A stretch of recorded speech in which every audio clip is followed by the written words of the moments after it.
नमस्कार.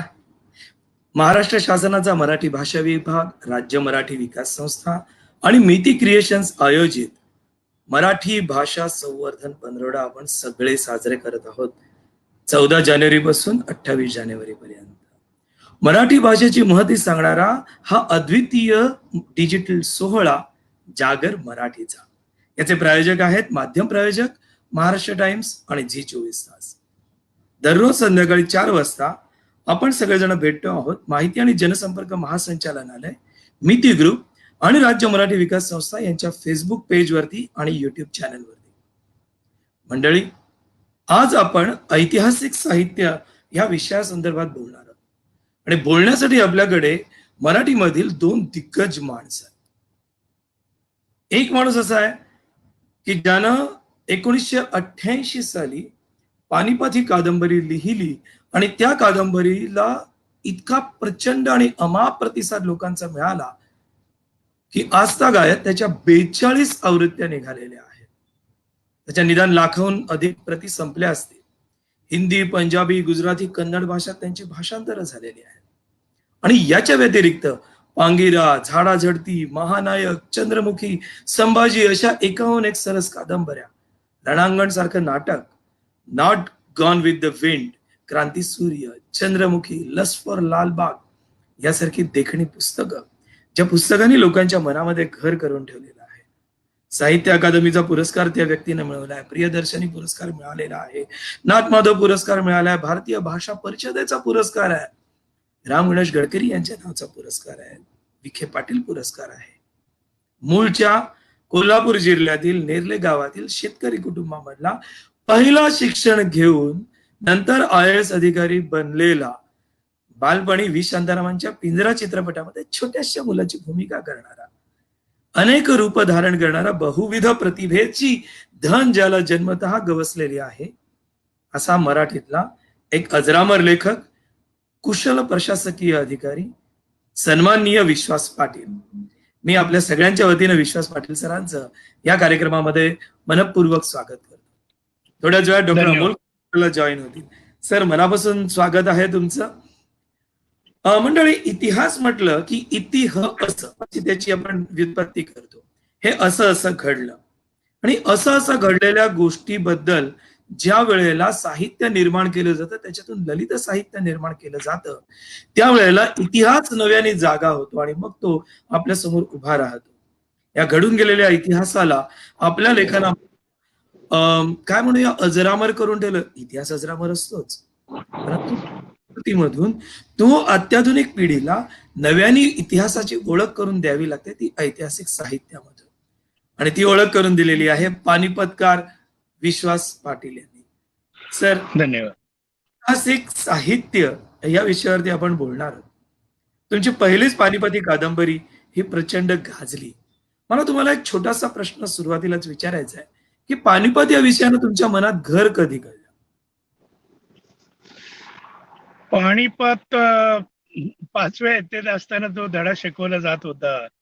त्यावेळेला 3 दिवस धडा शिकवला गेला. ती मी गंमत अनेक ठिकाणी सांगितलेली आहे की गुरुजींनी आम्हाला विचारलं पानिपतचं युद्ध केव्हा केव्हा आणि केव्हा झालं. मी दांडी मारली होती. गुरुजींनी मला ताडलं, अचानक उभं केलं. बोला म्हणाले, पाटील सांगा पानिपतची 3 युद्ध केव्हा केव्हा आणि केव्हा झाली. मला काहीच माहित नव्हतं, पण गुरुजी आम्हाला नेहमी सांगायचे की मुलांनो, उत्तर चुकलं तरी चालेल, पण उत्तर कसं रेटून द्यायला पाहिजे. आणि रेटून द्यायची सोय होती म्हणून मी म्हणालो, पानिपतची 3 युद्ध ना, पहिलं झाल्यावर दुसरं झालं आणि दुसरं झाल्यावर तिसरं झालं. तेव्हा छडी वाजे छमछम आणि विद्या येई घमघम, अशी घमघम विद्या पानिपताची मला आली. पण अगदी सिरियसली बोलायचं झालं तर the new history of Marathas हा रियासतकारांचा ग्रंथ आणि त्यातलं 70 पानाचं पानिपतचं प्रकरण मी वाचलं आणि पानिपतचा एक झरोक्यातून त्याचं दर्शन घेताना मला तो विषय डोळ्यासमोर दिसू लागला आणि तिथं खऱ्या अर्थी 22-23व्या वर्षी पानिपत या विषयाची माझी मुठभेट गाठभेट घडली असं म्हटलं तर वावगं ठरणार नाही.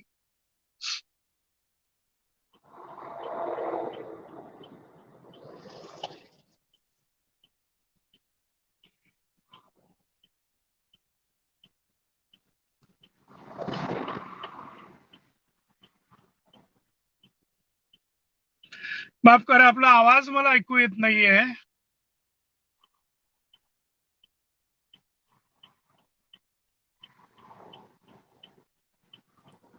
सर आता येतोय? हा. हा सर, पानिपत ही साहित्यकृती ज्या वेळेला तुम्ही लिहायला घेतली त्यावेळेला हं. पहिल्या कोणत्या स्वरूपाचे तपशील तुम्ही हाताळले? कारण मला एक स्वतःला शिक्षक म्हणून नेहमी शंका येते की बखरीवरती आपण किती विश्वास ठेवावा आणि न ठेवावा. पण ऐतिहासिक तपशिलामध्ये, ऐतिहासिक साहित्यामध्ये वास्तव हे सर्वात महत्वाचं असतं. त्यावेळेला तुम्ही म- कोणते तपशील हातामध्ये घेतलेत पहिले? नाही, मला असं वाटतं की चित्रकला असो, कादंबरी असो, नाटक असो, कलावंताची नजर महत्वाची असते. जी. कलावंताच्या नजरेमध्ये त्या विषयाची व्याप्ती, त्या विषयाची उंची आणि सखोलता या गोष्टी याव्या लागतात. तरच त्याच्या आवाक्याला आपोआप मग भिडता येतं. मी जी. नेहमी म्हणतो की अजिंठा आणि वेरूळ ही जी शिल्पग्राम पहाडामध्ये उभी केली गेली, ही पहाडामध्ये उभी करण्यासाठी काही पिढ्या खर्ची पडल्या असतील, परंतु अशा जागा शोधण्यासाठी किती पिढ्यांनी काम केलं असेल हे महत्वाचं आहे. आणि त्यामुळं जेव्हा पानिपत हा विषय मी वाचला सर्वसाधारणपणे सुरुवातीला, त्यावेळेला त्या विषयाची एक उंची माझ्या लक्षात आली. आणि मग एकदा शिखर लक्षात आलं की ते सर कुठल्या बाजूनं करायचं, या बाजूने हल्ला करायचं की त्या बाजूने करायचं, की मधून कुठला मार्ग काढायचा, याचे आडाखे बांधता येतात. पूर्ण बकरीवर मी अवलंबून होतो असं काही नाहीये. बकरीतून त्यावेळेचे भाषा, लोकव्यवहार, त्याच्यानंतर म्हणी, इतर माहिती मिळते. परंतु इतिहासाच्या घसघशीत आधारावर त्या शिल्पाकृती सारख्या ज्या उत्तम व्यक्तिचित्र होती, ती व्यक्तिचित्र पहिल्यांदा मी अभ्यासली, त्यांचा अभ्यास केला आणि घटना, प्रसंग, तो काळ असं एक सर्वसाधारणपणे एक अनेक बाबींचा संगम होऊन त्यातूनच मग कलाकृती घडते. तर सुरुवातीला मला प्रत्येक वाचक म्हणजे प्रत्येक व्यक्तीला एक वही ठेवून तो पानिपतच्या वेळेला त्या सेनापतीचं वय किती असेल, तो कुठे जन्मला, मग त्या वयामध्ये तो कुठल्या प्रकारचे निर्णय घेऊ शकेल, मग दोन व्यक्तीमधला संघर्ष, मग दोन व्यक्तीमधला मैत्र, अशा विविध अंगानं त्याचा अभ्यास करावा लागतो. सर, पानिपत मधलं एक अत्यंत महत्वाचं कॅरेक्टर आहे भाऊसाहेब पेशवे. आणि हा. भाऊसाहेबचं वय 28 होतं ज्यावेळेला ते पानपतावरती गेले.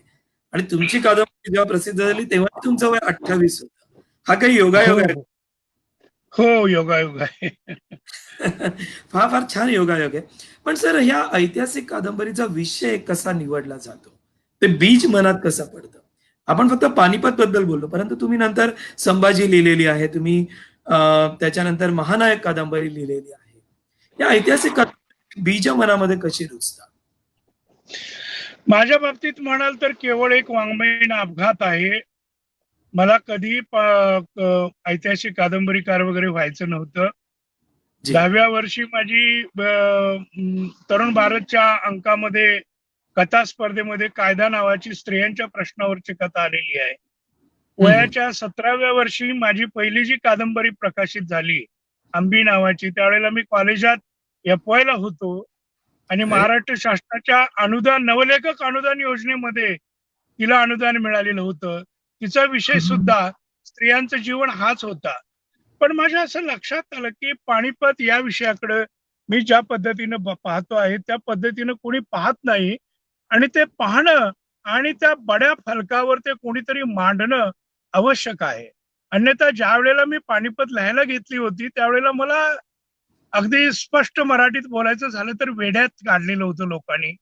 कारण पानिपत ही पराभवाची लढाई आहे. गेले ना, लढले ना, कुठे विजय झाले, मरण पावले, मार खाऊन आले. काय त्यांचं? ते भाऊ गेले, भाऊ गर्दीला मिळाले. तुम्ही काय सांगणार आहे? त्यावेळेचे नाटककार बाळ कोल्हटकर एकदा मला भेटले ते मुख्यमंत्र्यांच्या निवासात. हं, मी हं. मीटिंगला गेलो होतो. त्यावेळेला त्यांनी तर मला सल्ला दिलेला, की "बाबा तू पानिपत या विषयावर लेखनाचं पाप करतोयस ते कर. पण निदान एक पुण्य कर, की त्या अभद्र विषयावरच्या ग्रंथाला पानिपत हे नाव देऊ नकोस." आणि मी पण असं विचंबित झालेलो होतो, अचंबित झालेलो होतो आणि पानिपत हे नाव बदलून दुसरं काहीतरी द्यायचं ठरवलेलं होतं. पण शेवटी मात्र माझ्या असं लक्षात आलं, माझी मनोदेवता मला सांगू लागली, की हे पानिपत नसून हे पुण्यपथ आहे आणि एक दिवस त्याला पुण्यपथाचा आकार आल्याशिवाय राहणार नाही. त्यामुळे जगेन तर पानिपत सोबत आणि मरेन तर पानिपत सोबत असा निर्धार करून मी पानिपत हेच शीर्षक निश्चित केलेलं होतं. हो सर, तर खरं मला आहे. असं वाटतं, हां. की नाही, नाही, बोला सर. कलावंत मनानं एखाद्या विषयाचा ध्यास घेतला आणि त्याचा पुरेसा पाठपुरावा केला, तर गोष्टी घडतात. घडत नाहीत असं नाहीये. पण त्याच्यासाठी खूप म्हणजे रणांगणावरची लढाई मांडण्यापूर्वी आपल्या मनोभूमीवर खूप मोठी लढाई, खूप मोठा संघर्ष, अहोरात्र संघर्षाला सामोरं जावं लागतं आणि मग त्यातून काहीतरी नेमकं आणि वेगळ्या पद्धतीचं निघू शकतं. सर, या टप्प्यावरती एक छोटा प्रश्न मनामध्ये येतो तो असा आहे, की ऐतिहासिक वास्तव आणि ललित साहित्यातलं वास्तव, या ऐतिहासिक ललित कृतीमधलं वास्तव, याच्यामध्ये नेमका कोणता फरक होतो? कारण ही कादंबरी लिहिण्याच्या पूर्वी पानिपतच्या बद्दल तुम्ही आत्ताच म्हणालात त्याप्रमाणे लोकांच्या मनामध्ये ही पराभूतांची लढाई आहे, पराभवाचा इतिहास आहे तो. परंतु तुमच्या कादंबरीनंतर या संबंध गोष्टीकडे बघण्याचा दृष्टिकोन लोकांचा, समाजाचा बदलला. तुम्ही ऐतिहासिक वास्तवामध्ये काही बदल घडवलात, की काय आहे नेमकं ते? ती प्रक्रिया, ऐतिहासिक वास्तव आणि ललित साहित्यातील वास्तव यांच्यामध्ये नेमका कोणता फरक पडतो? ललित साहित्यातलं वास्तव हे कलावंताच्या मनोभूमिकेतून त्याचा द्रव्य घेऊन ते उतरत असतं. जे अर्थात आता उदाहरण द्यायचं झालं तर कोंडाजी फर्जंद, आता त्याला कोंडाजी बाबा म्हणून आपण अलीकडे म्हणतो. जे पण मी संभाजी कादंबरी लिहिण्यापूर्वी कोंडाजी फर्जंद यांच्याबद्दल कोणाला काही माहिती नव्हती. इतिहासात सुद्धा फक्त 1.5 ओळीची माहिती आहे, की जंजिरा किल्ल्यावर ते गेले आणि एका बांदीने म्हणजे एका गुलाम स्त्रीने त्यांना फसवले आणि त्यामुळे ते फसले, अटक झाले. पण ती बाई कोण होती? मुसलमान होती की हिंदू होती? प्रियसी होती की आणखी काय होती? कोणाला काही माहिती नव्हतं. फक्त 1.5 ओळीची माहिती कोंडाजींच्या बाबत. मी त्यावेळेला जिल्हा परिषदेचा सेवक होतो. मला रात्रीच्या वेळेला कोणी रोखू शकत नव्हतं. त्यामुळे मी अनेक वेळा मित्र घ्यायचो आणि अलिबागहून जंजिरा किल्ल्यावर रात्री जायचो, फिरायचो आणि मग कोंडाजी तिथे कसे वावरले असतील, त्यांना काय दिसलं असेल, असा अनेक दिवस मी शोध घेत होतो. एके दिवशी तर डॉक्टर राठोड म्हणून, आर.बी. राठोड म्हणून माझ्या बरोबर होते हं, हं. आणि आम्ही त्या नावाड्याला त्या हेसाळत्या दर्यात होडी घालायला लावून मोठ्या धाडसानं रात्रीच्या वेळेला बॅटऱ्या घेऊन त्या अंधारातल्या जंजिरा किल्ल्यावर उतरलेलो होतो आणि परत येताना त्या किल्ल्याच्या पायरीवर एक मोठा मांडी एवढ्या आकाराचा मण्यार साप असा विटोळे घालून असा पसरून पडलेला होता. तो जाईपर्यंत आम्हाला 1.5 तास थांबावं लागलं होतं. पण हो. त्या जंजिरा किल्ल्यावर मी अनेक रात्री घालवल्या. त्या पाण्याचा आवाज ऐकला, त्या हवेचा रोग पाहिला, त्या इतिहासाच्या हाका ऐकल्या आणि त्यातून मग कोंडांची, फर्जंदांची कॅरेक्टर उभी राहिली. मी त्यांची कथा लिहिली. अलिबाग मधल्या काही लोकांना वाचून दाखवली. ती बातमी बाळासाहेब ठाकरे यांच्या कानावर गेली आणि त्यांचा फोन आला, "अरे बाळ, तू काहीतरी वेगळं लिहिलंयस म्हणे कोंडाजी बद्दल, येऊन आम्हाला वाचून दाखव." मग मी जाऊन त्यांना ती 2-2.5 तास कथा वाचून दाखवली. तिथून त्यांनी फोन केला सामनाला आणि म्हणाले, "संजय, आपल्या दिवाळी अंकामध्ये ही गोष्ट आली पाहिजे." आणि मग कोंडाजी बाबांची ती कहाणी पहिल्यांदा 2005च्या सामनामध्ये आलेली आहे. सामनाच्या दिवाळी अंकात. म्हणजे जे कादंबरीमध्ये येण्यापूर्वीही. तर कुणालाही कोंडाजी बाबा माहिती नव्हते. पण ते कुठल्या परिसरातून कसे आले असावेत याचा धागा घेऊन त्या धाग्यानं त्या सगळ्या भूमीमध्ये मी प्रवेश केला आणि एक वेगळी लखाकती व्यक्तिरेखा मी महाराष्ट्राला देऊ शकलो. तर मला असं वाटतं, की आपण ऐतिहासिक दोरावर किंवा दोरखंडाचा आधार घेऊन त्या दर्यामध्ये जर उतरलो, तर सुंदर माणकं घेऊन त्यातून बाहेर पडू शकतो. मात्र कोणत्याही परिस्थितीत त्या दोरखंडाचा आधार मात्र सुटता कामा नये. वाह! सर, किती महत्त्वाची अशी गोष्ट सांगितली. सर, तुम्ही पानिपतमध्ये नजीबची व्यक्तिरेखा देखील अशाच पद्धतीने फुलवली ना वेगळ्या पातळीवरती. नजिबा तसा बाजूला पडलेला होता की पानिपतच्या लढाईमध्ये. नाही नाही, नजीबची तर मराठ्यांना कल्पनाच नव्हती. म्हणजे पानिपतची मोहीम किंवा पानिपतची मोहीम नंतर दुसऱ्या ज्या ज्या काही पानिपतावर कादंबऱ्या आहेत, जी. दुर्दैवी रंगू, या हो. कादंबरीमध्ये नजीब खानाच्या नावाचा उल्लेख सुद्धा नाही. पण मराठी कागदपत्र आम्हाला सांगत होती की न होता नजीब तो का होता पानिपत. आणि हा. भाऊसाहेब पेशवे किंवा श्रीमंत पेशव्यांची पत्रक होती की नजिबाला पहिले ठार मारावे, आणि नजिबाची साधने मिळत नव्हती. मग नजिबाच्या अरबी आणि पारशीच्या तवारिका होत्या, जी ओरिजिनल चरित्र होती, ती लंडनच्या लायब्ररीमध्ये होती. तिथून आम्ही आणली आणि ती पारसी आणि उर्दू मधली त्याची पत्र आणि त्याचं जीवन हे इंग्रजी मराठीमध्ये आम्ही ट्रान्सलेट करून घेतलं आणि मग त्याचा सगळा ग्राफ तयार करून नंतर नजीब खान पेश केला. हो, आणि त्यामुळे त्या नजीब खानाचं जे वैशिष्ट्यपूर्ण स्थान आहे पानिपतच्या युद्धामध्ये ते अधोरेखित झालं. सर, आपल्याला आता जॉईन झालेले आहेत खासदार डॉक्टर अमोल कोल्हे. अमोल कोल्हे हे देखील नमस्कार. हे नमस्कार डॉक्टर साहेब. नमस्कार. अ, अधुरी एक कहाणी, आमची शाखा कुठेही नाही, ओळख, मंडळ आभारी आहे, या गोजीरवाण्या घरात, राजा शिवछत्रपती, वंडर्स ऑफ महाराष्ट्र, इतक्या मालिका डॉक्टरांनी केलेल्या आहेत. आणि त्याच्याबरोबर संभाजी आणि आता चालू असलेली स्वराज्य जननी, जिजामाता, ह्या सर्व मालिका.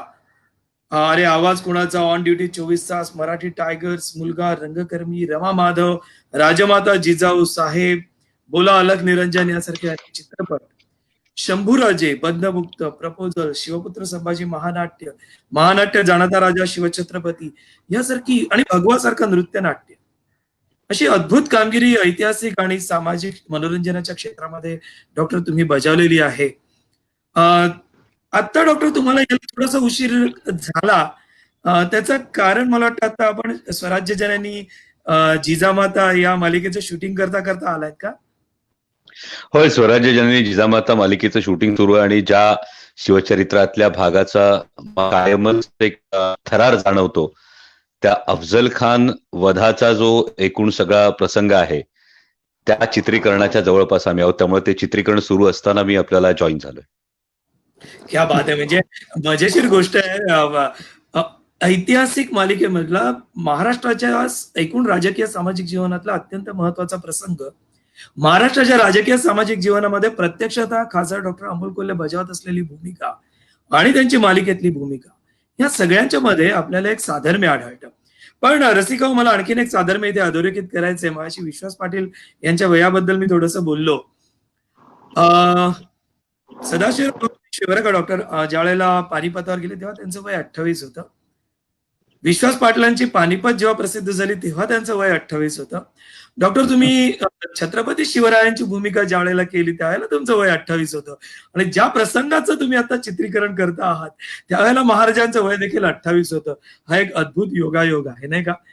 आणि खरं आहे, इतिहास योगायोगांची मालिका नसते, तर इतिहास ही वास्तवावरती आधारलेल्या वास्तव घटनांची एक अर्थ लावण्याची म्हणून एक प्रक्रिया असते. डॉक्टर, तुम्ही ज्या वेळेला ऐतिहासिक भूमिका करता त्यावेळेला तुम्ही कोणते कोणते आधार तपासता? यामध्ये दोन फार महत्वाच्या गोष्टी नमूद कराव्याशा वाटतात. कारण जेव्हा आपण मालिका करतो किंवा सिनेमा करतो तेव्हा मनोरंजनाच्या माध्यमातून आपला जाज्वल्य इतिहास सांगणं ही त्यातली एक प्रमुख गोष्ट अधोरेखित करावी लागते. कारण इतिहासकार असतील, इतिहास संशोधक असतील, यांनी अनेक समकालीन साधनं असतील, उत्तरकालीन साधनं असतील, यांचा अभ्यास करून त्यांची मांडणी केलेली असते. पण मालिका किंवा चित्रपट हा कोणताही इतिहास संशोधकाचा प्रबंध नाही किंवा तो कुठलाही पीएचडीचा प्रबंध नाही, पण सर्वसामान्य प्रेक्षकाला त्याच्या अभिरुचीला सुसंगत अशा पद्धतीनं मनोरंजनातून हा इतिहास पोचला पाहिजे. आणि हा पोचवत असतानाच त्या इतिहासाप्रती असलेला आपला प्रामाणिकपणा आणि तो पोचवण्याचं जे उत्तरदायित्व आपण जे घेतलेलं असतं, त्या जबाबदारीचं भान, या सगळ्या गोष्टींचा कुठेतरी बॅक ऑफ द माइंड विचार ठेवावा लागतो. आणि मग मनोरंजनाच्या माध्यमातून ही गोष्ट सांगायचा आपण प्रयत्न करतो. म्हणजे एक साधं उदाहरण द्यायचं झालं तर आता आपण ज्या प्रसंगाचा उल्लेख केला की अफजल खानाचा वध आतापर्यंत राजा शिवछत्रपती या मालिकेच्या माध्यमातूनही तो मांडण्याचा प्रयत्न झाला. स्वराज्य रक्षक संभाजी या मालिकेच्या दरम्यान या संपूर्ण प्रसंगाचा, या संपूर्ण कालखंडाचा त्यामध्ये उल्लेख होता आणि आता स्वराज्य मालिकेतही या संपूर्ण कालखंडाचा उल्लेख आहे. पण हे करत असताना आपण नेमकी कोणाची मालिका करतो आहोत, कोणाची गोष्ट सांगतो आहोत, याचा एक विचार कायम ठेवावा लागतो की जिथे छत्रपती शिवाजी महाराजांची मालिका असेल तर छत्रपती शिवाजी महाराजांच्या नजरेतून हा संपूर्ण प्रसंग पाहता येणार.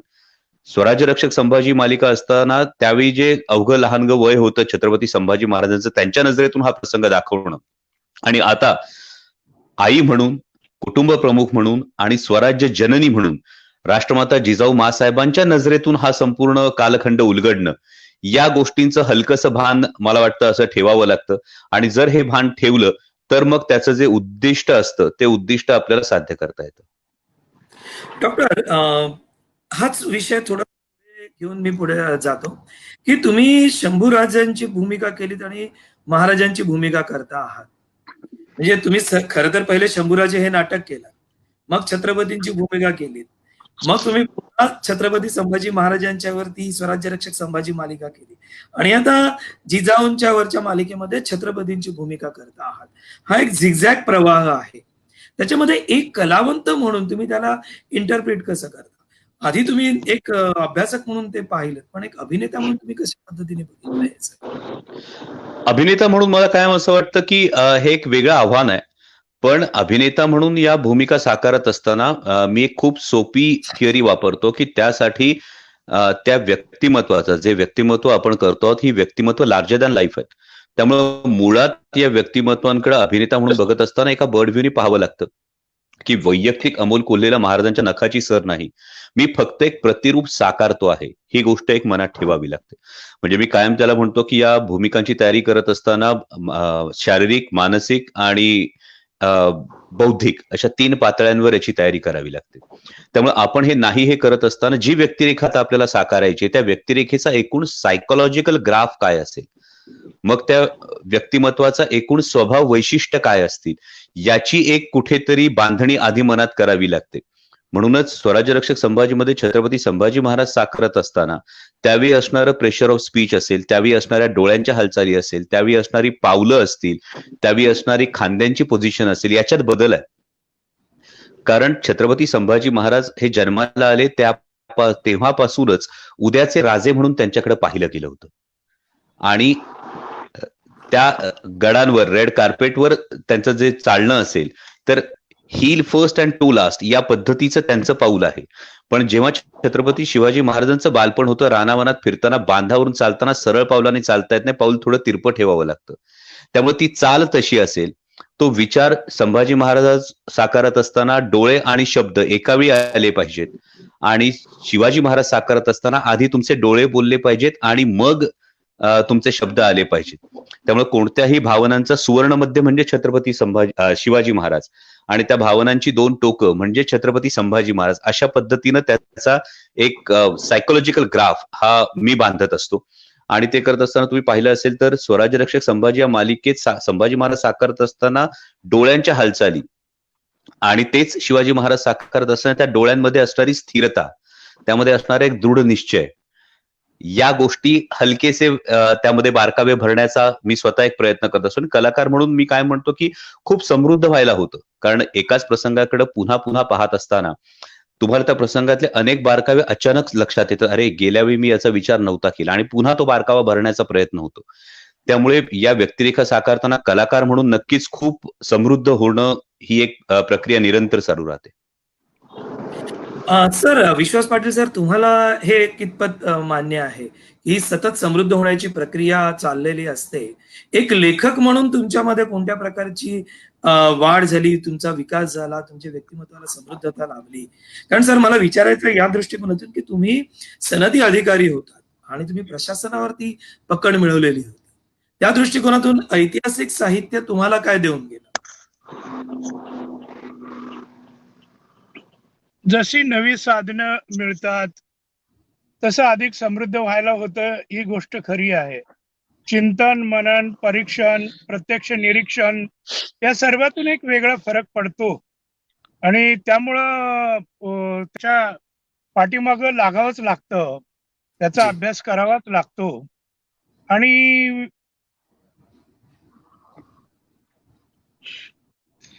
त्या दृष्टिकोनातून नवनवीन जे सत्य असेल त्याचा शोध घ्यावा लागतो. पण सर तर हे हे सगळं काम अव्याहतपणे चालू ठेवावं लागतं. जी. हा शोध घेत असताना तुम्हाला स्वतःला समृद्ध आपण होत आहोत असं कसं जाणवत गेलं? प्रशासनावरती पकड मिळवत असताना जेव्हा तुम्ही लाखो लोकांना 2-1 लाखाची सेना घेऊन जाणारे सदाशिवराव पेशवे एका बाजूला चितारले होते आणि दुसऱ्या बाजूला लाखो लोकांचा जिल्हा सांभाळत होतात. तर त्यावेळेला सदाशिवराव भाऊंनी तुम्हाला काय दिलं? एक ॲडमिनिस्ट्रेटर म्हणून, व्यवस्थापक म्हणून सगळ्या मुळात गोष्टी. सदाशिव भाऊ म्हणजे मी ही कादंबरी लिहायला घेतली होती त्यावेळेला माझ्या नजरेत ते खलनायक होते. हो, हो. आणि हं. एक खलनायक होते. मराठी साम्राज्य बुडवायला ते एक कारणीभूत होते. अशा तऱ्हेचं माझ्या डोक्यामध्ये काहीतरी होतं. कारण एवढं सैन्य वगैरे नेले असताना पुन्हा त्यांनी पराभव आपल्या पदरात बांधून आले. पण हां, मी हां. जेव्हा जसं अभ्यास करत गेलो आणि जशी साधनं मला उपलब्ध झाली, त्या तारखा मी तपासल्या. खोब्रेकरांनी सांगितलेले मराठ्यांच्या स्वाऱ्यांचे मुक्काम पाहिले. ते नकाशे तपासले. त्यांना उपलब्ध असणारी साधनं पाहिली आणि मग माझ्या असं लक्षात आलं, की तेव्हा प्राप्त परिस्थितीमध्ये जरी बाजीराव पेशवे असते तरी सुद्धा वेगळं काही असते. आणि त्या प्राप्त परिस्थितीमध्ये जेवढं भान ठेवून आणि बेभान होऊन काम करायला पाहिजे होतं, ते सर्व काम भाऊसाहेबांनी केलेलं होतं. आणि मग माझं मत बदलत गेलं आणि खलनायकाचा पुढं मग कादंबरी संपता संपता नायक कधी बनला हेही माझ्या लक्षात नाही आलं. तर जशी साधने मिळतात, जसा आउटलुक किंवा नवीन अप्रोच किंवा नवीन दृष्टिक्षेप किंवा नवीन झरोके, या झरोक्यातून आपण पल्याड जिथं जेवढं पाहतो त्यातून नवं काहीतरी मिळतं.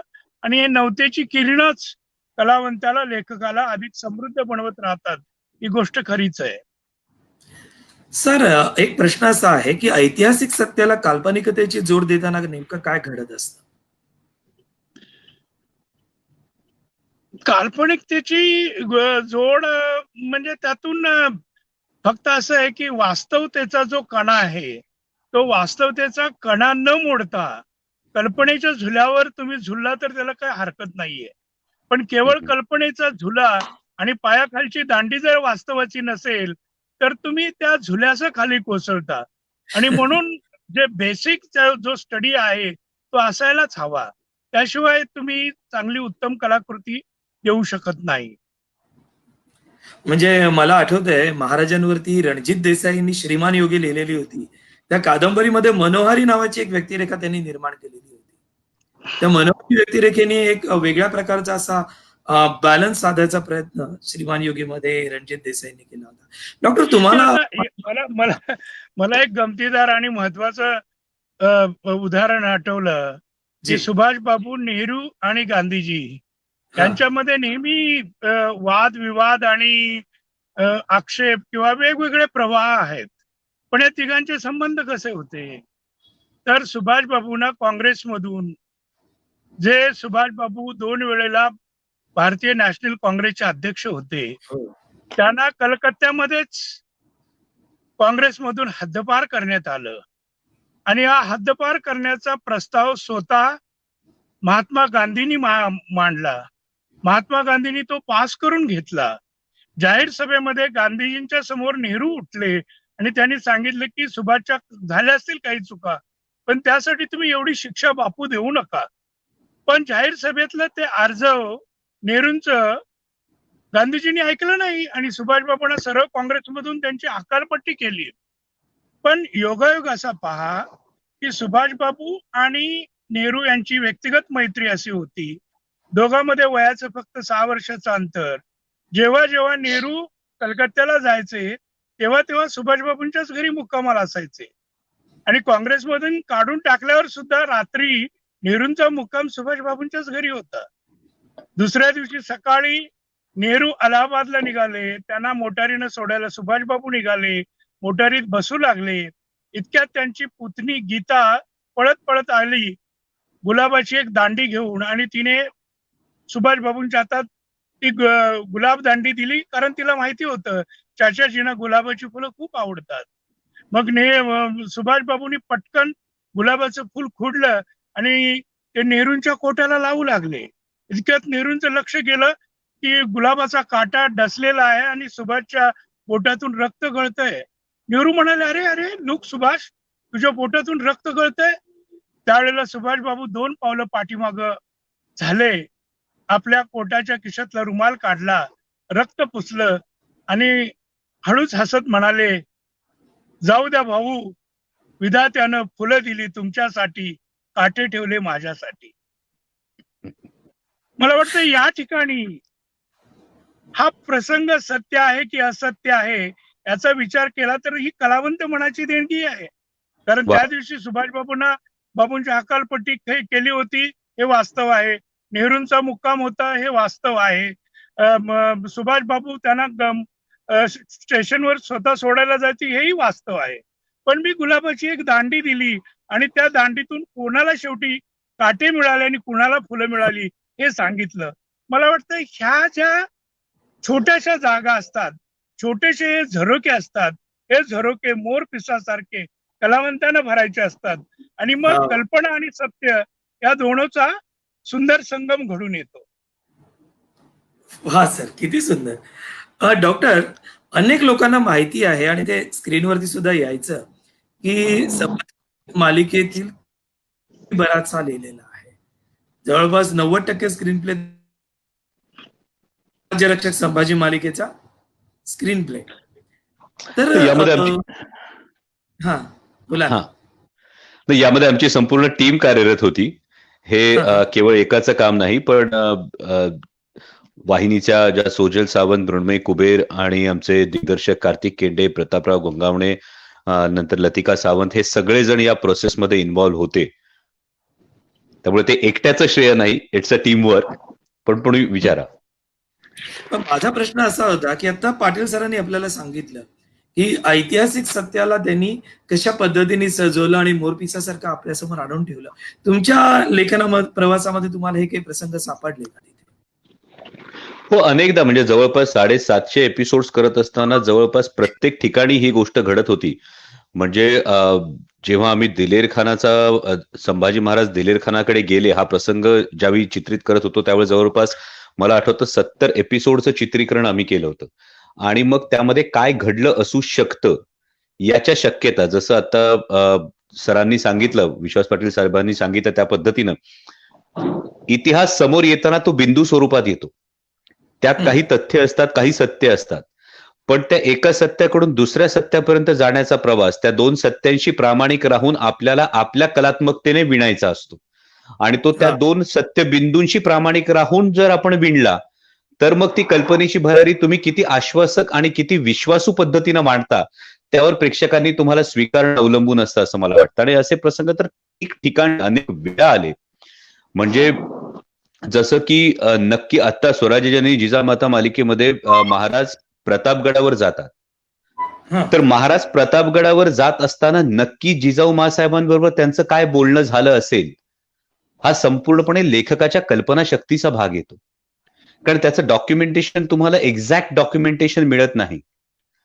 म्हणजे महाराज जाताना म्हणाले की आमचं काही बरं वाईट झालं तर शंभूराजांना गादीवर बसून नेताजी पालकरांच्या सल्ल्यानं कारभार चालवा, असं एक वाक्य आपल्याला फक्त कुठेतरी लिहिलेलं सापडतं. पण त्याच्या पुढची मागची जी वीण असेल की नक्की आऊसाहेबांच्या मनातल्या आई म्हणून त्या काय महाराजांशी बोलल्या असतील, कुटुंब प्रमुख म्हणून त्यांनी महाराजांना काय दिलासा दिला असेल, आणि स्वराज्य जननी म्हणून त्यांनी महाराजांना काय प्रेरणा दिली असेल, हे पुन्हा लेखकाच्या कल्पनाशक्तीची ती भरारी आहे. आणि या 2 इतिहासाचे बिंदू आहेत की महाराज प्रतापगडावर निघाले आणि महाराजांनी अफजल खानाचं पारिपत्य केलं. या 2 ऐतिहासिक बिंदूंमध्ये जे जे उपलब्ध साहित्य आहे, उपलब्ध डॉक्युमेंटेशन आहे, ते विणत जाणं आणि त्याला कल्पनाशक्तीची जोड देणं, मला वाटतं इथेच मनोरंजनाचा भाग येतो. आणि ती जोड देत असताना कुठेही आपल्या या लार्जर दॅन लाईफ हिरोजना कुठेही गालबोट लागेल अशा पद्धतीनं न करता त्याचं ग्लोरिफिकेशन करण्याच्या दृष्टिकोनातून जर आपण ही गोष्ट केली आणि ती कल्पना व्यवस्थित हे केली, जसं आता विश्वास पाटील साहेबांनी सांगितलं, हा प्रसंग ऐकताना ना तुम्हाला पंडित नेहरूंच्या व्यक्तिमत्वाला कुठे गालबोट लागतं, ना सुभाषबाबूंच्या व्यक्तिमत्वाला कुठं गालबोट लागतं, पण ही दोन्ही व्यक्तिमत्व आपापल्या जागी तितक्याच ठामपणे उभी राहून सुद्धा त्यांच्यामधला प्रसंग हा त्यांच्यामधल्या भावनेची जी वीण आहे ती फार सुंदर गुंफतो. आणि या पद्धतीनं ऐतिहासिक मालिकांमध्ये सुद्धा हे सातत्याने करावं लागतं. प्रत्येक प्रसंगात, प्रत्येक इतिहासाच्या कालखंडात आपण तो सादरीकरण करत असताना या गोष्टी कराव्या लागतात. मनोरंजनाच्या माध्यमातून हे समोर आणावं लागतं. खरं आहे डॉक्टर. ज्यावेळेला हे आता पाटील सर आहेत, तुम्ही आहात, मी आहे. एक गोष्ट मला स्वतःला जी आठवली ती मला पुन्हा एकदा तुमच्या सगळ्यांच्या सोबत आणि श्रोत्यांच्या सोबत शेअर करायची आहे, की डॉक्टर अमोल कोल्हे यांनी ज्यावेळेला छत्रपती शिवाजी महाराजांची भूमिका राजा शिवछत्रपतीमध्ये केली होती आणि नंतर आम्ही दोघांनी म्हणजे डॉक्टरांनी कथन केलं आणि मी ते शब्दांकन केलं त्या पुस्तकाचं. आणि हे शब्दांकन करताना शिवगंध हे पुस्तकाचं नाव आहे आणि त्यांनी इतिहासच घडवला बरं का, नाही का? 36 तासामध्ये अख्खं पुस्तक संपून जाणं आणि आजही त्याला सातत्याने मागणी असणं ही एक गमतीशीर गोष्ट आहे. पण हे लिहिताना मला डॉक्टर सातत्याने असं जाणवत होतं, की तुमच्यामधला जो एक लेखक आहे, तुमच्यामधला प्रत्येक गोष्टीचं अध्ययन करणारा अभ्यासक आहे आणि सगळ्यात महत्वाची गोष्ट म्हणजे त्या लेखनामध्ये मला प्रत्येक वेळेला मग ते यतीन कार्यकर असोत, नितीन देसाई असोत किंवा मृणाल कुलकर्णी असोत, हेमंत देवधर असोत आणि अविनाश नारकर असो, या प्रत्येकाने तुमच्याबद्दल एक गोष्ट सांगितली, की एका डॉक्टरला त्याच्या रुग्णाच्या आजाराबद्दल किंवा विकाराबद्दल, दुखण्याबद्दल ज्या पद्धतीने तो अनालिसिस करतो तशा पद्धतीने तुम्ही त्या भूमिकांचं अनालिसिस करत होतात आणि मग एका निष्कर्षापर्यंत जाऊन पोहोचत होतात. याच्याबद्दल थोडंसं बोललात तर बरं होईल. नाही, नक्कीच तो अनालिसिस जसा मी सुरुवातीला सांगितला, तो अनालिसिस हा कायम करावा लागतो. पण त्या पलीकडे जाऊन एक गोष्ट कायम असते, की मी स्वतःला कायम हा प्रश्न विचारत असतो, की केवळ कलाकार म्हणून जर मी माझं संपूर्ण आयुष्य व्यतीत केलं, तर केवळ कलाकार म्हणून हे संपूर्ण आयुष्य व्यतीत करत असताना मी माणसाच्या जन्माला आल्यानंतर ज्या समाजात मी राहतो, त्या समाजाला मी काय दिलं? म्हणजे त्या समाजाला मी फक्त मनोरंजन दिलं, त्या समाजाला मी फक्त निखळ आनंद दिला, की त्या पलीकडे जाऊन मी काहीतरी देऊ शकतो. आणि जेव्हा जेव्हा अशा व्यक्तिरेखा साकारायची संधी मिळते, तेव्हा तेव्हा मला असं वाटतं, की माझ्यातल्या कलाकाराला, माझ्यातल्या माणसाला केवळ मनोरंजन, केवळ आनंद याच्या पलीकडे जाऊन काहीतरी देण्याची संधी मिळते आणि ती संधी मी कायम शोधत असतो. आणि त्या संधीसाठी तो सगळा अभ्यास सुरू असतो. म्हणजे मी मागेही हा किस्सा सांगितला होता, की जेव्हा मी विश्वास पाटील साहेबांचे संभाजी कादंबरी वाचली होती, तेव्हा मी झपाटलो होतो. सलग 4 दिवस 5 रात्री बसून मी ती कादंबरी पूर्ण केली होती आणि मी सातत्यानं विश्वास पाटील साहेबांना एकदा भेटल्यानंतर मी लगेच म्हणालो होतो, की प्लीज तुम्ही जसं पानिपत कादंबरीवर रणांगण नाटक लिहिलं तसं प्लीज संभाजी महाराजांवर काहीतरी लिहा, कारण मला संभाजी महाराज साकारायचे. तर ती वाचल्यानंतर ही जाणीव निर्माण होणं. मी पुन्हा म्हणतो, की जेव्हा इतिहास एका कलात्मक पद्धतीनं मांडला जातो, तेव्हा माझ्यासारख्या तरुणाच्या मनात एक जाणीव निर्माण झाली, एक इच्छा उत्पन्न झाली. मला वाटतं त्या कलाकृतीचं हे यश आहे, ती इच्छा उत्पन्न होणं, की अरे नाही, माझ्या या राजाचं एवढं अफाट कर्तृत्व आहे, ते मला उच्चारावानं सांगितलं पाहिजे. हे मला वाटतं त्या कलाकृतीचं यश असतं आणि त्याच पद्धतीनं स्वराज्य रक्षक संभाजी मालिका जेव्हा प्रसारित होत होती, त्यानंतर आजही आपण बघा तर गडकिल्ल्यांवर जाणाऱ्या एकूण पर्यटकांची संख्या जी वाढली. मला अनेक खेळण्यांच्या विक्रेत्यांनी ही गोष्ट सांगितली, की अनेक खेळण्यांच्या विक्रेत्यांकडे आता ती प्लास्टिकची तलवार आणि ढाल जी येते त्याची मागणी जर व्हायला लागली असेल, तर मला वाटतं कुठेतरी ही कलाकृती ही जाणीव निर्माण करण्यासाठी, हे सेन्सिटायझेशन करण्यासाठी खरं तर त्यामध्ये ती यशस्वी ठरली. आणि हे करत असताना, कलाकार म्हणून अभ्यास करत असताना ही कायम एक बॅकग्राऊंड मध्ये ही एक जाणीव कायम असते, की यातून आपल्याला समाजाला काहीतरी द्यायचंय, ही प्रेरणा कुठेतरी जागी करायची आणि त्यातून तो अभ्यास सुरू होतो. खरं आहे ना, म्हणजे रस्त्यावरती चालत असणाऱ्या कितीतरी जवळपास 100 गाड्यांमधल्या 70 गाड्यांच्या वरती महाराजांचा किंवा शंभूराजांचा मागे एक असं स्केच दिसतं. पाटील सर, तुम्हाला या संदर्भात मला विचारायचं आहे, की तुम्ही ज्यावेळेला पानिपत लिहिलीत, तुम्ही संभाजी लिहिलीत, नेताजी लिहिलीत, महानायक म्हणजे सुभाष बाबूंच्या वरची, याच्या मागची नेमकी प्रेरणा कोणती होती? ऐतिहासिक लेखनाच्या मागच्या प्रेरणा डॉक्टर म्हणाल्या त्या स्वरूपाच्या असतात का लेखकाच्या मनात आणखीन काही वेगळ्या गोष्टी चालू असतात? प्रेरणा अशी वेगळी काही म्हणता येणार नाही. मी नेहमी म्हणतो, की या तिन्ही विषयावर कोणी जर भरभक्कम असं लिहून ठेवलं असतं तर मी लिहायला लागलो नसतो. पण मला ज्या पद्धतीने ती कलाकृती किंवा तो विषय जाणवला, तो आशय तेवढ्या जोरकसपणे माझ्या आधी कोणी मांडला असता तर मी त्या विषयाला हात घातला नसता. पण आपल्याला जे जाणवलं, आपल्या कलावंत मनाला, लेखक मनाला, आपल्या प्रतिभेला जे जाणवलं, ते अधोरेखित करून लोकांपुढे सांगणं हे महत्वाचं आहे. अशीच मी भूमिका घेतलेली होती. कारण मला पानिपतवर ॲप्रिसिएशन करणारी इयान रिसाईड नावाच्या एका मोठ्या विद्वानाचं पत्र आलेलं होतं, की तुमची पानिपत कादंबरी मी वाचली, म्हणजे लंडनहून. तो मराठीचा पण मोठा अभ्यासक होता. त्यांनी भाऊसाहेबांची भक्कर ही इंग्रजीमध्ये केलेली आहे. ते इयान रिसाईड त्याने असं लिहिलं की पानिपत कादंबरी वाचून मी खूप भारावून गेलो आणि आमच्याकडं सेकंड वर्ल्ड वॉर मध्ये जी बॅटल ऑफ लंडन आम्ही ज्याला म्हणतो, ती बॅटल ऑफ लंडन सुद्धा अशीच घराघरात, दारादारात, भुयारात सर्वत्र छेडली गेलेली, लढली गेलेली लढाई होती. ती तुमच्या पानिपत एवढीच प्रखर होती. पण दुर्दैवानं तुम्ही जशी पानिपत चांगली शब्दबद्ध केली, तशी लंडनची लढाई शब्दबद्ध करणारी लेखणी आम्हाला भेटलेली नाही. वा वा. अशी चुटकुट त्यांनी व्यक्त केली. मला वाटतं हे फक्त माझं नसून हे मराठी भाषेचं आणि मराठी माणसाचं यश आहे, अशा तऱ्हेची दाद मिळणं. सर पण या सगळ्यापेक्षा अमोल म्हणतात तसं कलावंतानं नेहमी जागृत राहिलं पाहिजे. बन चुके असं न समजता जे जे काही नवं सातत्याने मिळेल त्याच्यावर झडप घातली पाहिजे, झेप घेतली पाहिजे, ते अंगीकारलं पाहिजे. आणि शेवटी पाठी कादंबऱ्या सगळेच लिहितात, मालिका सगळ्यांच्याच असतात, सर्वांच्या घराणा दरवाजे असतात, सर्वांच्या दारात रांगोळ्या असतात, पण सर्व रांगोळ्यांजवळ जाणारे थांबत नाही. वा. जर अवीट वेगळी काही रांगोळी असेल तर जाणारी पावलं ताबडतोब थांबतात. तर त्यामुळं या कलेच्या प्रवासात आपली रांगोळी ही हटके कशी असावी हे जर थोडस जागरूक मनानं पाहिलं तर ते फार बरं ठरतं, असा माझा अनुभव आहे. डॉक्टर, तुम्हाला याच्यावरती काय प्रतिक्रिया द्यायची? नाही, नक्कीच पूर्णपणे मी सहमत आहे या आपली रांगोळी हटके असावी या गोष्टीशी. फक्त आपण जो अभ्यासाचा मुद्दा सांगितला तो आता विश्वास पाटील साहेब बोलत असताना, कलाकार म्हणून हे सादर करत असताना किंवा मालिका म्हणून सादर करत असताना पर्स्पेक्टिव्ह प्रत्येक लेखकाचे वेगळे आहेत आणि या सगळ्या लेखकांचा त्यांच्या लेखनाला पूर्णपणे मान देऊन त्या सगळ्या लेखकांचं म्हणणं समजावून घेऊन, विशेषतः दूरचित्रवाणी मालिका जेव्हा तुम्हाला करायची असते तेव्हा तुम्हाला या सगळ्याचा एक सामायिक बिंदू शोधावा लागतो मालिका सादर करत असताना, जेणेकरून तुमची मालिका ही जेव्हा थेट दिवाणखान्यात ही जाणार आहे, ही थेट टेलिव्हिजनवर जेव्हा दिसणार आहे, तेव्हा एक अल्पशिक्षित माऊली सुद्धा स्वयंपाक करता करता ती मालिका बघणार आहे आणि त्याच वेळी तीच मालिका एक इतिहासाचा कोणीतरी गाढा अभ्यासक सुद्धा बघणार आहे.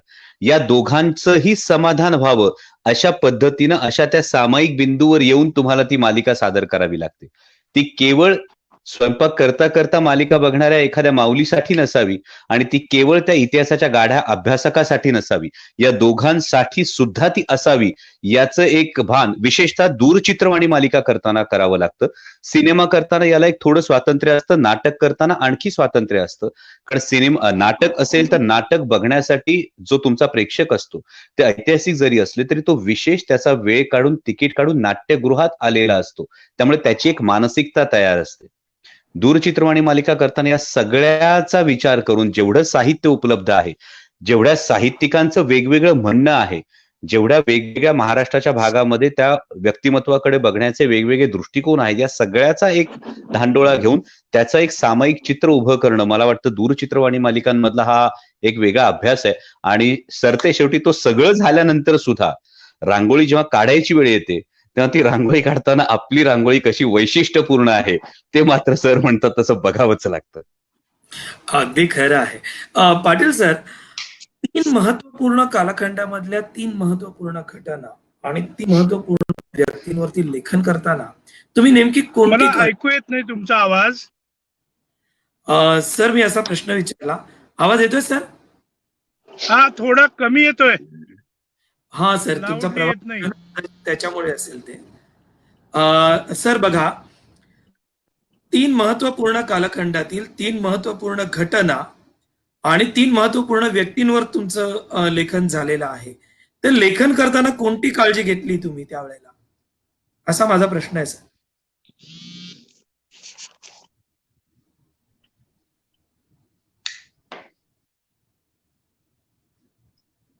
डॉक्टर सर बहुतेक ट्रॅव्हलमध्ये आहेत. त्यांच्याकडे हम्म. काहीतरी एक घटना घडली त्याच्यामुळे. आपण सर पुन्हा जॉइन करेपर्यंत मी तुम्हाला प्रश्न विचारतोय. सर डॉक्टर तुम्ही ज्यावेळेला शंभूराजेसारखं नाटक केलं, त्याच्यानंतर तुम्ही शंभूराजे महानाट्य केलं. जाणता राजा हे महाराजांच्या जीवनावरचं नाट्य केलं आणि भगवा हे संपूर्ण मराठा साम्राज्याच्या वरती एक महानाट्य केलं. तुम्ही नृत्य नाट्य केलं. हे सगळ्यांच्या मागे नेमकं सूत्र कोणतं तुम्ही धरलं होतं?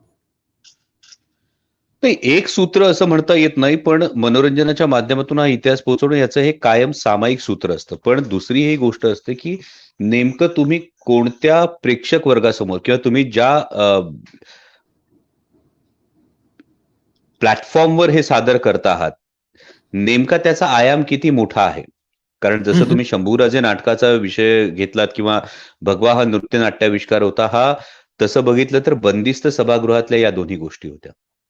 पण शिवपुत्र संभाजी हे महानाट्य जे आहे, हे बघण्यासाठी एका वेळी कधी 20,000 कधी 50,000 प्रेक्षक असतात. मग त्यांच्यापर्यंत ते पोहोचवण्यासाठी तुम्हाला एक वेगळ्या पद्धतीनं तुम्हाला त्या व्यक्तिमत्वाला भिडावं लागतं, ते व्यक्तिमत्व साकार करावं लागतं. त्यामुळे नेमके तुम्ही कोणत्या प्लॅटफॉर्मवर ते सादर करता आहात, ही एक फार महत्वाची गोष्ट असते.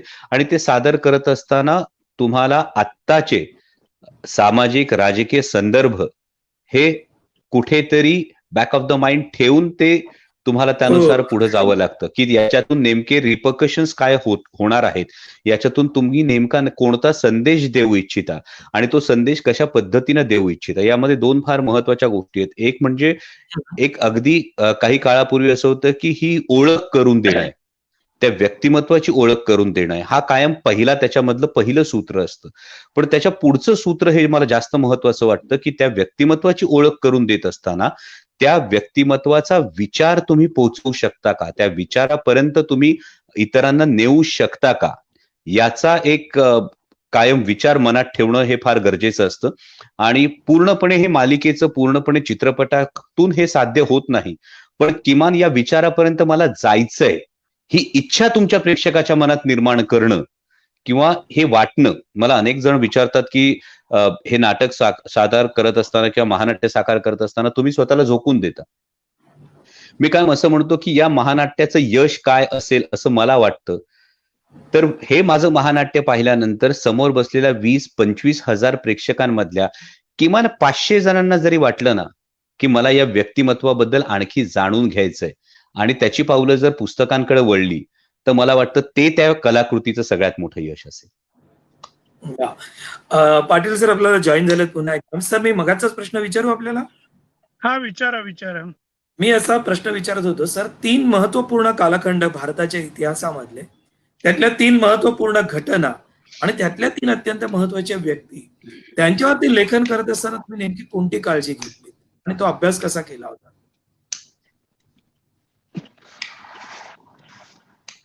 मला अभ्यासामध्ये मुख्य हीच गोष्ट असते, झोकून देणं महत्वाचं असतं. म्हणजे एकदा तुम्ही एखाद्या डोहात उडी घेतली आणि पोहायचंच ठरवलं की मग आपल्याला मार्ग सापडतात. तर तसं काय होतं की मी ज्या वेळेला वज्राघात नावाची कादंबरी वाचली होती हरिनारायण आपटेंची, किंवा आयव्हन सारखी सर वॉल्टर स्कॉट वगैरेंच्या ज्या कादंबऱ्या वाचल्या, किंवा थॉमस हार्डीच्या कादंबऱ्या वाचल्या, तर एक ते प्रतिसृष्टी निर्माण करतात. शेवटी मग ऐतिहासिक प्रतिसृष्टी असो किंवा सामाजिक असो, ही प्रतिसृष्टी निर्माण करताना तुम्ही त्या प्रतिसृष्टीचे ईश्वर असता. आणि जे जर्मिनेशन आहे, या जर्मिनेशनला दुसरी कुठलीही गोळी नाहीये. तुम्ही मूल हे सदृढ होण्यासाठी गोळ्या देऊ शकाल, परंतु तो 9 महिन्याचा पिरियड कमी करणारी गोळी अजून मिळालेली नाहीये. तर खऱ्या अर्थी त्या बाळाला हात पाय मेंदू त्याचं डेव्हलप होण्यासाठी जी वेळ लागतो, तो जर्मिनेशनचा जो टाइम आहे, जो पिरियड आहे, तो बीजधारणेचा पिरियड आपल्याला द्यावाच लागतो. आणि त्यामुळं कागदावर लेखक आपली कलाकृती कागदावर व्यक्त करतो, किंवा अमोल सारखा अभिनेता पडद्यावर एखादी व्यक्तिरेखा सादर करतो. त्याच्या आधी ती व्यक्तिरेखा त्याच्या मनपटलावर 10 वेगवेगळ्या रूपात आकारून विस्तारून गेलेली असते. ती सखोलता ही खूप चिंतन आणि मननानंतरच निर्माण होते. आणि म्हणून बऱ्याच वेळेला काय असतं की भाजी शिजण्यापूर्वी कच्ची भाजी काढली आणि आपण खाल्ली तर तिला चव लागत नाही. शेवटी लिंबाचं लोणचं घालण्यासाठी लिंबू किती चांगल्या पद्धतीचा तुम्ही निवडला, मसाले किती चांगल्या पद्धतीचे निवडले, तर जोपर्यंत त्याचा टेस्ट वाढत नाही, तो रुजत नाही, त्यासाठी काही पिरियड जाऊ दिला जात नाही, तोपर्यंत चांगली कलाकृती हाताला लागत नाही. बऱ्याच वेळेला हे अभ्यासानं होतं. आपल्या जीवनात घडायला पाहिजे असं नाही, दुसऱ्याच्या जीवनात घडत असेल तर त्याच्या जीवनामध्ये डोकावून पाहण्याची आपल्याकडे तेवढी कला पाहिजे, किंवा ती आवड पाहिजे, ओढ पाहिजे, ध्यास पाहिजे. आणि या सगळ्याचा हा परिणाम असतो. आणि त्यामुळे काळजी तर घ्यावीच लागते, पण स्वतःला एकदा झोकून दिलं तर मग मात्र एक झोकण्याला सुद्धा एक दिशा असावी लागते.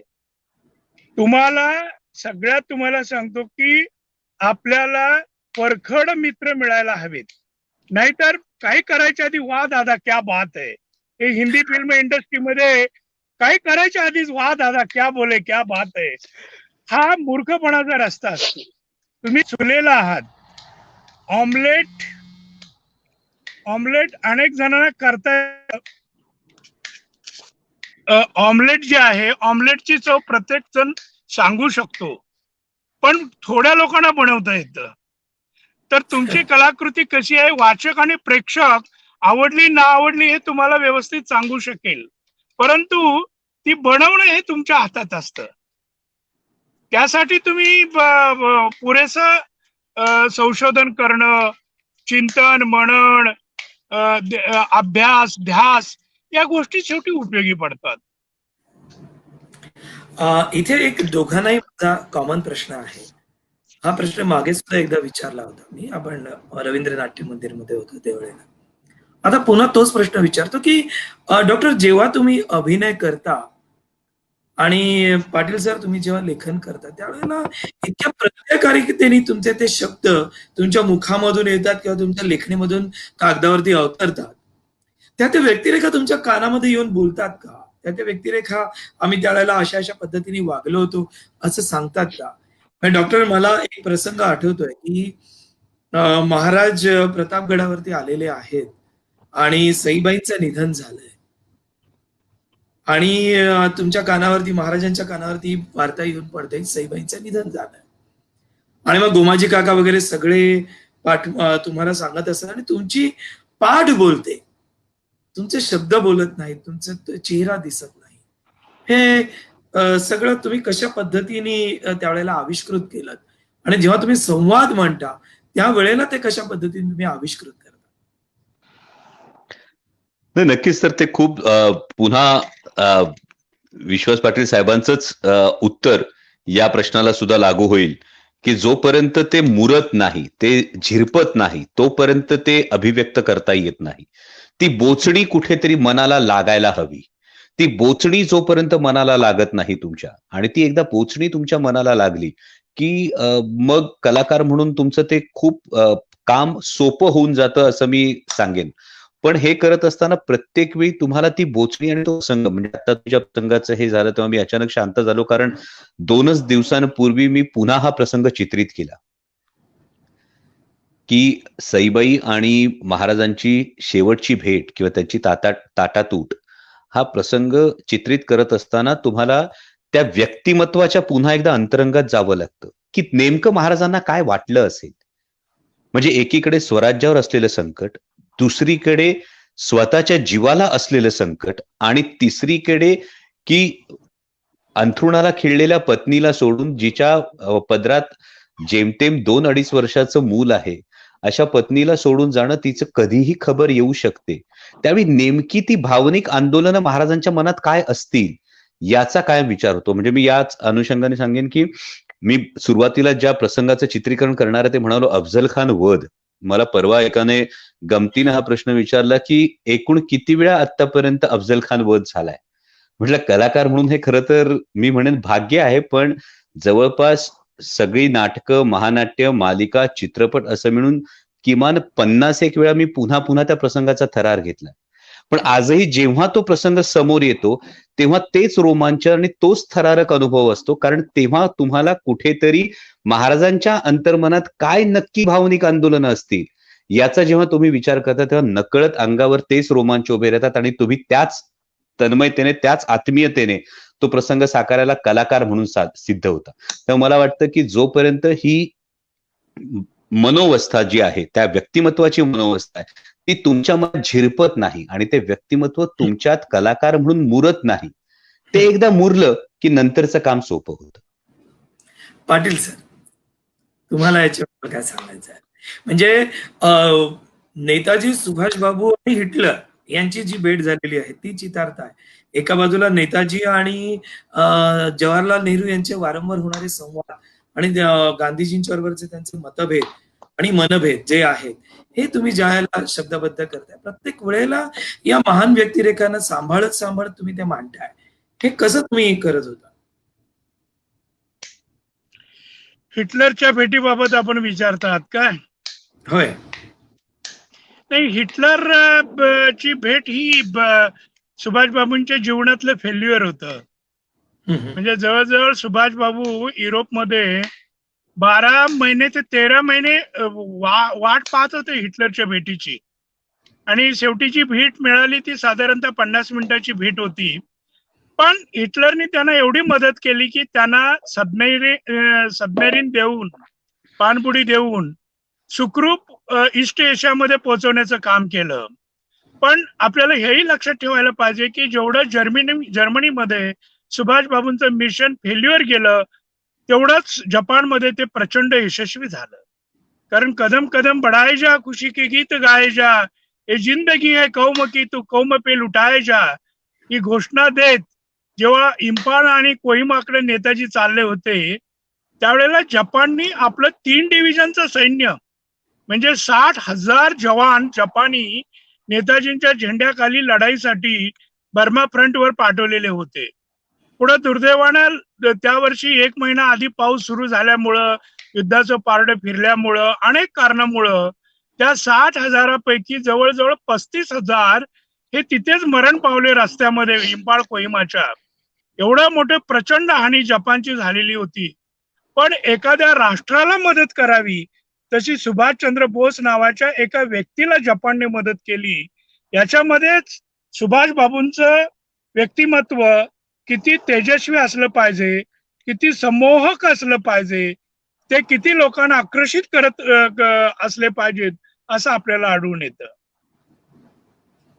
सर, म्हणजे माझा प्रश्न असा होता की ह्या व्यक्तिरेखा तुमच्याशी त्यावेळेला बोलतायत की काय, अशा पद्धतीने तुमच्या लेखणीमधून उतरलेल्या आहेत? हा, तर ती आपल्या घरादारातल्या आपल्या श्वासाचा आणि ध्यासाचाच त्या भाग बनतात, आणि त्याच्याशी आपली काळजाची जवळीक निर्माण होते म्हणून तर आपण मांडू शकतो, अन्यथा त्या नाही मांडता येत. वा.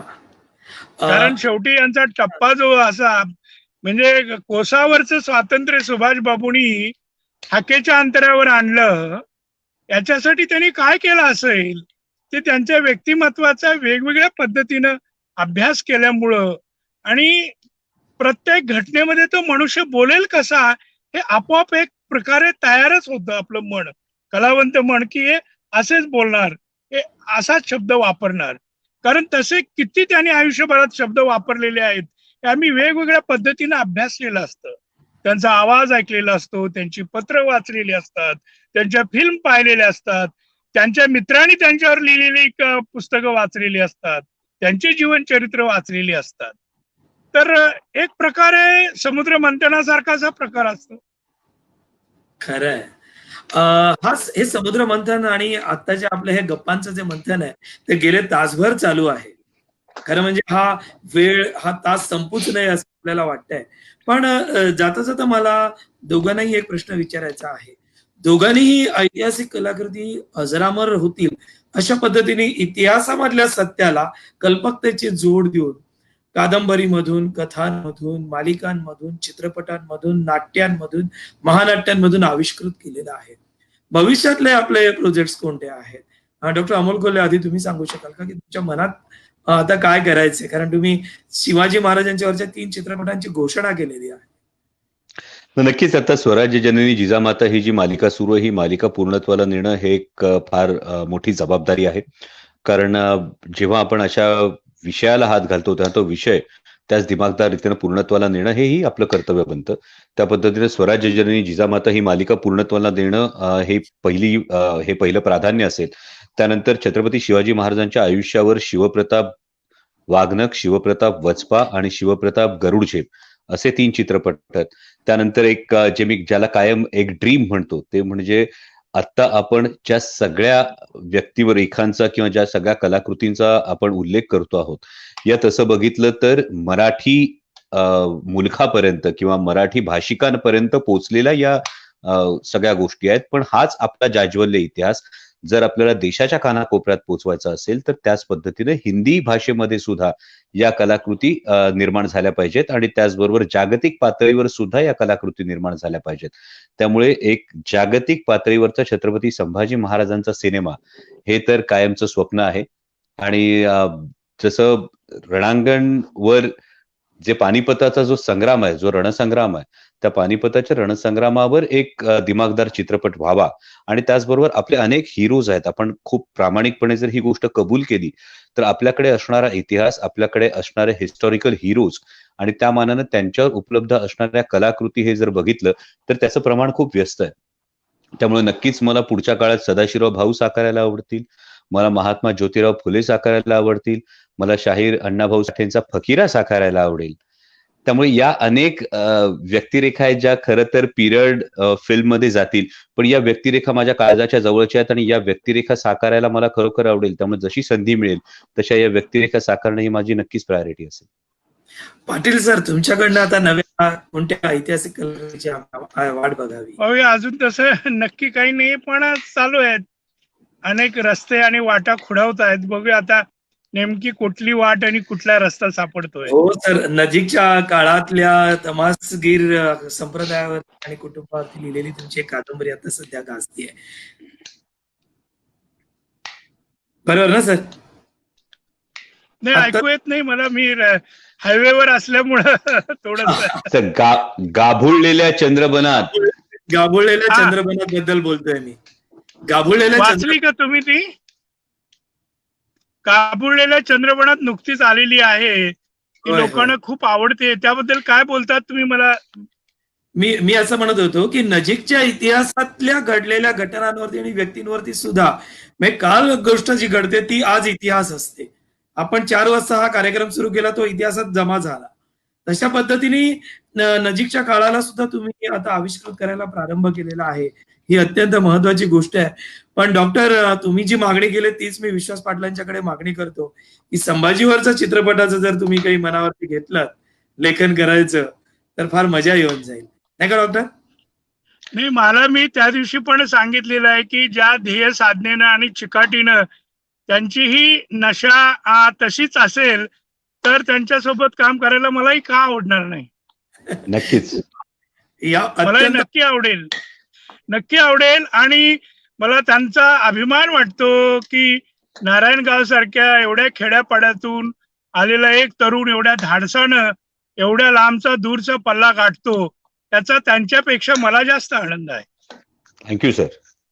सर, तुमच्या दोघांच्या मधलं तेही एक साम्य आहे. छोट्याशा गावामधनं तुम्ही आपल्या कर्तृत्वाने मोठे झालात आणि सगळीकडे नावलौकिक मिळवला. डॉक्टरांना संसद रत्न पुरस्कार मिळाला होता पहिल्याच वर्षी.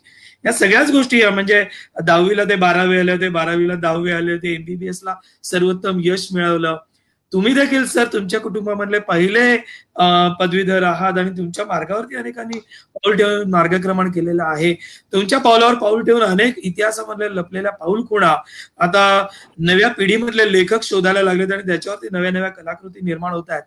ह्या कलाकृती सातत्याने पुढे येत राहोत आणि याच आशादायक नोटवरती आपण आजचा हा कार्यक्रम संपवूया. पण त्याच्यापूर्वी मला आज संध्याकाळी रवींद्र नाट्य मंदिराच्या खुल्या प्रांगणामध्ये होणाऱ्या 6:30 वाजता होणाऱ्या कार्यक्रमाबद्दल सगळ्या रसिकांना सांगायचं आहे. ते म्हणजे विषय आहे सिनेमाची भाषा, संदर्भ मराठी आणि जागतिक सिनेमा आणि त्याच्या चर्चेमध्ये सहभागी होणारे मान्यवर आहेत अशोक राणे, गणेश मतकरी आणि मीना कर्णिक. हे तिघही या विषयातले तज्ञ आहेत. त्यांची चर्चा तुम्हाला प्रत्यक्ष रवींद्र नाट्य मंदिराच्या प्रांगणामध्ये जाऊन ऐकायला खूप आवडणार आहे.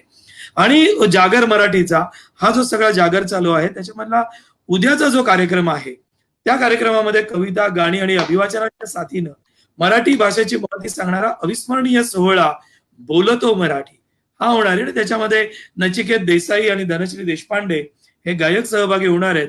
अनिता दाते आणि अभिनेता आनंद इंगळे हे सहभागी होतील आणि सूत्रसंचालन उत्तरा मोने मिती क्रिएशन्सच्या करणार आहेत.